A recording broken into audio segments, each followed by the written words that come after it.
Okay, ಇವಾಗ elimination method, ವರ್ಜಿಸುವ ವಿಧಾನ. Eliminate ಅಂದ್ರೆ ತೆಗೆದುಬಿಡು ಅಂತ. ಈಗ ಎಕ್ಸ್ ಅಕ್ಷ ಬಿಟ್ಟಾಕ್ಬೇಕು, ಎಲಿಮಿನೇಟ್ ಮಾಡಬೇಕು. ಇಲ್ಲ ವೈ ಚರಾಕ್ಷರ ಅಥವಾ ಎಕ್ಸ್ ಚರಾಕ್ಷರ. ಇಲ್ಲಿ ಎಕ್ಸ್ ಚರಾಕ್ಷರನ ನಾವು ಬಿಡೋದು ಸುಲಭನ, ವೈ ಚರಾಕ್ಷರ ಬಿಡೋದು ಸುಲಭನ? ಯಾಕೆ?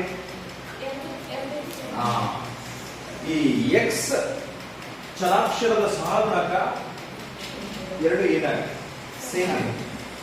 ಸೊ ಹಾಗಾಗಿ ನಾವಿಲ್ಲಿ ಏನ್ ಮಾಡ್ತೀವಪ್ಪ ಅಂದ್ರೆ, that is say it is equation number 1, say it is equation number 2. Subtract ಮಾಡಿ. ಸಬ್ಟ್ರಾಕ್ಟ್ ಅಂದ್ರೆ ಕಳಿಬೇಕು. ಕಳೆದಾಗ ಈ ಪ್ಲಸ್ ಏನಾಗುತ್ತೆ? ಮೈನಸ್ ಆಗುತ್ತೆ.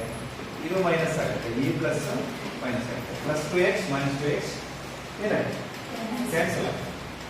ಸೊ 3ರಲ್ಲಿ 1 ಹೋದ್ರೆ 2y is equal to 7ರಲ್ಲಿ 5 ಹೋದ್ರೆ therefore y is equal to how much?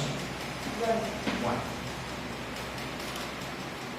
Okay, so ಇವಾಗ y is equal to 1 ಅನ್ನು ಎಷ್ಟರಲ್ಲಿ? 1ರಲ್ಲಿ ಆದೇಶ. Substitute the value of y is equal to 1 in equation number 1.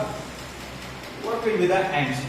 That is 2x plus 3y is equal to 7. That is 2x plus 3 y ಬೆಲೆ 1. So that is equal to 2x plus 3 is equal to 7. 2x is equal to 7 minus 3 because right side goes minus 7. That is 2x is equal to 4. What is x? 4/2. Therefore, x is equal to 4. This is the answer. In this manner, we can solve the linear equation with elimination. Do you understand?